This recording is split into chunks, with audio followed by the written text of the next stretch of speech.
PM Modi ने ITI toppers को किया सम्मानित, बिहार को भी दी कई बड़ी सौगात। प्रधानमंत्री नरेंद्र मोदी ने शनिवार को विज्ञान भवन में आईटीआई औद्योगिक प्रशिक्षण संस्थान के टॉपर्स को सम्मानित किया।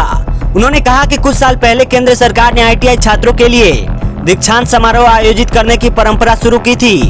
आज हम इस गौरवशाली परंपरा का एक और अध्याय देख रहे हैं। कार्यक्रम को संबोधित करते हुए प्रधानमंत्री नरेंद्र मोदी ने कहा, मैं भारत के कोने कोने से हमारे साथ जुड़ने वाले सभी युवा आईटीआई छात्रों को अपनी शुभकामनाएं देता हूं। यह समारोह इस बात का प्रतीक है कि भारत अब कौशल विकास को कितना महत्व देता है।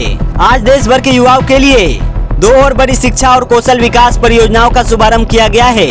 प्रधानमंत्री मोदी ने कहा कि इस दीक्षांत समारोह के पीछे का विचार यही था कि जब तक हम श्रम को प्रतिष्ठा नहीं देंगे, हुनर के लिए जो लोग काम करते हैं, जिनमें सामर्थ्य है, उनका सार्वजनिक जीवन में सम्मान नहीं होगा, तो शायद वो अपने आप को कम महसूस करेगा। उन्होंने कहा कि भारत ज्ञान और कौशल का देश है।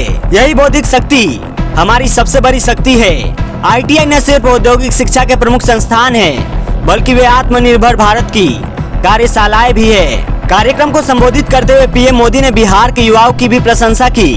उन्होंने कहा कि भारत दुनिया के युवा देशों में से एक है। बिहार उन राज्यों में से एक है जहां आबादी के अनुपात में सबसे अधिक युवा है। इसलिए बिहार के युवाओं का सामर्थ्य बढ़ता है तो स्वाभाविक रूप से देश की ताकत भी बढ़ती है।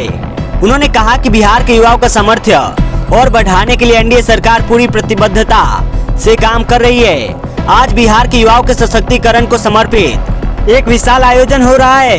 यह दर्शाता है कि एनडीए सरकार बिहार के युवाओं को सर्वोच्च प्राथमिकता दे रही है। इससे पहले प्रधानमंत्री मोदी ने शनिवार को दिल्ली में आयोजित कार्यक्रम में 62,000 करोड़ रुपए से अधिक मूल्य की युवा केंद्रित योजनाओं का शुभारंभ किया। प्रधानमंत्री ने 60,000 करोड़ रुपए के निवेश से देश भर में 1,000 सरकारी आईटीआई के उन्नयन के लिए पीएम सेतु का शुभारंभ किया। पीएम मोदी ने खासकर बिहार को योजनाओं का तोहफा दिया।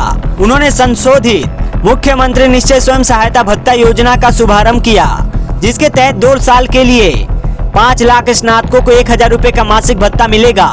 बिहार में जननायक कर्पूरी ठाकुर कौशल विश्वविद्यालय का भी उद्घाटन किया गया। बिहार के 4 विश्वविद्यालयों में नई शैक्षणिक और अनुसंधान सुविधाओं की आधारशिला रखी गई। इसके अलावा बिहटा में एनआईटी पटना के नए परिसर का उद्घाटन किया गया।